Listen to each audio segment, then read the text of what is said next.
Kalau menurut kita sendiri ya tuntutannya karena dia bukan pengedar tapi dituntut pengedar kan salah kan?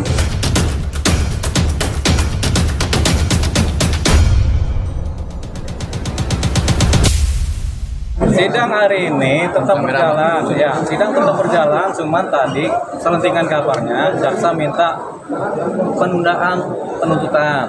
Jadi nanti akan disahkan dalam persidangan nanti, di mana jaksa kemudian memohon kepada majelis hakim supaya sidang ditunda.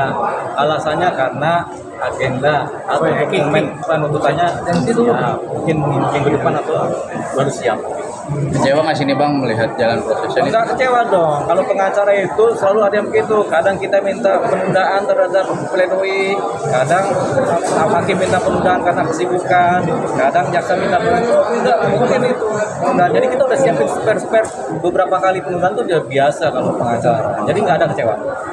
Tapi Om Faris sendiri seperti apa menanggapi penundaan hari ini? Oh nanti kan dia dengar juga, tapi dia sudah dengar kan bahwasanya memang tidak itu Om Faris tuh. Tapi Om Faris tuh biasa-biasa aja tuh. Gitu ya tidak ada kecewanya juga Om Faris. Bang sebagai kuasa hukum mungkin sampai seperti apa sih Bang dengan tuntutannya nantinya akan Ya nanti kita lihat tuntutan seperti apa yang jelaskan. 3 pasal yang tidak didakwakan itu adalah pasal mengenai pengedar. Sementara pasal mengenai pengguna itu tidak didakwakan. Jadi karena pasal pengedar tentunya Barseren kan memang fakta dan bukti-bukti dan saksi menyatakan dia bukanlah pengedar, dia sebagai pengguna. Jadi 3 pasal ini rasanya tidak masuk untuk seorang Barseren sebagai pengedar. Jadi keluar kemungkinan tuntutannya bisa lepas karena pasal yang sebagai pengguna adalah pasal 127. Tapi pasal ini tidak dicantumkan dalam dakwaan begitu. Bang ini ada support dari keluarga sendiri? Oh, keluarganya selalu mensupport. Nah, tapi Pak, dengan kemarin yang saksi-saksi dari pihak BNN kalau nggak salah BNN seperti apa Bang?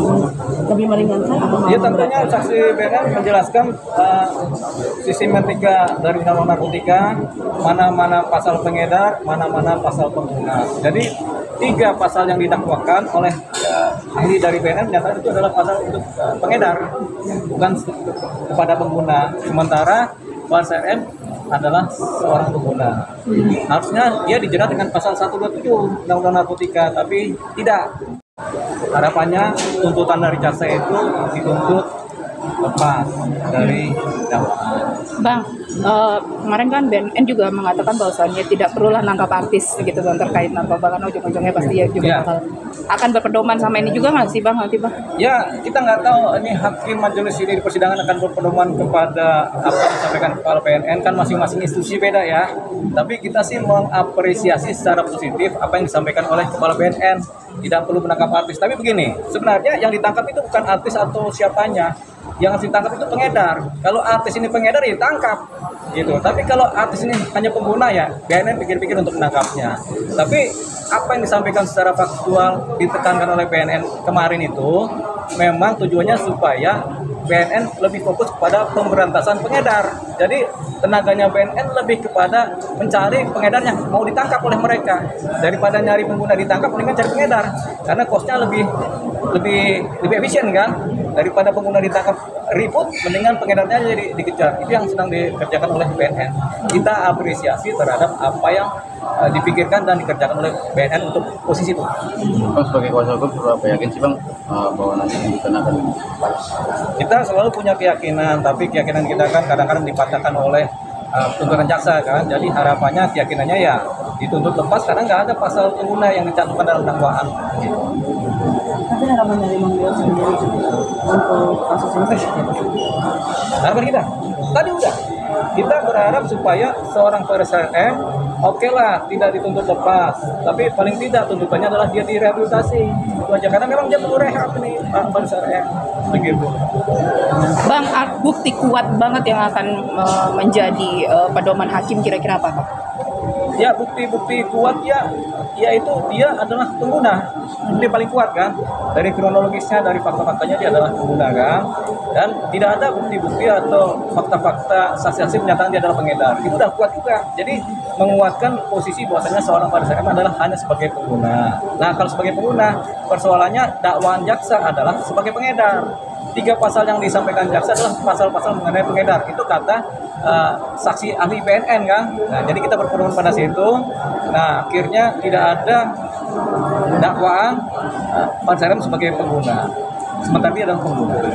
Sayang sekali nggak ada dakwaan sebagai pengguna. Perannya Ban Serem ini seperti yang diduga oleh Kepala BNN setiap perkara pengguna narkotika dan di sidang itu artis itu menarik perhatian. Jadi jaksa bilang tadi kami menunda karena ini perkara menarik perhatian media. Nah, kami jaksa itu sedang menunggu petunjuk dari pimpinan. Itu tadi kata jaksa, bukan kata saya. Jadi alasan ditundanya karena lagi tunggu petunjuk pimpinan, tuntutannya seperti apa dan bagaimana isi tuntutannya. Jadi minta tunda 2 minggu, tapi majelis hakim hanya mengizinkan 1 minggu ke depan. Jadi sidang berikutnya tanggal 28 Juli 2025. Bukan jadi ketahuan dia pemakai bukan pengedar.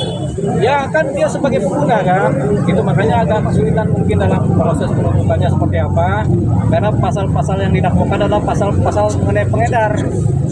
Begitu. Sementara beliau Ban Serem itu adalah pengguna.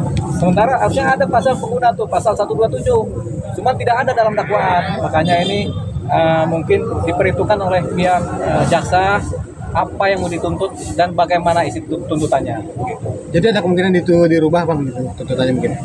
Belum tahu kan, belum ada tuntutan. Kalau menurut abang sendiri bang, kalau menurut abang sendiri, kalau menurut kita sendiri ya tuntutannya karena dia bukan pengedar tapi dituntut pengedar kan salah kan, apalagi tidak memenuhi unsur, makanya kemungkinan besar tuntutannya dilepaskan dari dakwaan begitu, baik dakwaan primer maupun sekunder. Bang, pasal yang dituduhkan pasal pengedar ya bang, tapi Iya. kan menurut saksi itu pengguna bang. Kenapa Iya. bisa didakwain pasal pengedar bang? Kita nggak tahu, itu kan racikan dari wilayah penyelidikan dan penyidikan. Itu dari pihak kepolisian, Polres Selatan, narkotika, ya mereka meracik ini dia sebagai pengedar, gitu kan. Memang ada jungtonya turut serta, tapi kan itu nggak masuk kalau jungto mah, gitu. Karena kan dakwanya dakwaan utama, gitu. Kalau jungto kan berarti ada yang pengedar utama, ini kan nggak ada, begitu. Jadi kesalahan mungkin dari pihak atau memang salah racik atau racikan berstrategi khusus sehingga yang didakwakan adalah pengedar padahal dia adalah pengguna. Bang, kalau emang yakin pengguna bang, bakal ini nggak sih bang demonstrasi atau audiensi ke BNN juga bang? Gitu. Ya tentunya kalau pengguna, kalau tuntutannya lepas misalnya atau tuntutannya direhabilitasi, ya harapannya ya tentunya kita langsung ke BNN supaya difasilitasi oleh BNN untuk kemudian direhabilitasi melalui jalur BNN.